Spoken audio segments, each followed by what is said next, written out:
आज चाषी मान रेजिस्ट्रेशन शेष दिन 25 अगस्त तो आज पर्यंत आमर 18,50,983 जन चाषी रेजिस्ट्रेशन कर आज चली तो आगुरी गत वर्ष रेजिस्ट्रेशन होता 17,50,462 माने लक्षे उपरे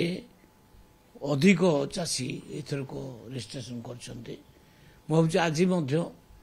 पाखापाखि लक्षे कि 1.5 लाख लोक चाष रेजिस्ट्रेशन करेंगे। निश्चित भाव में ये गोटे सर्वकालीन रेकर्ड चाहूलु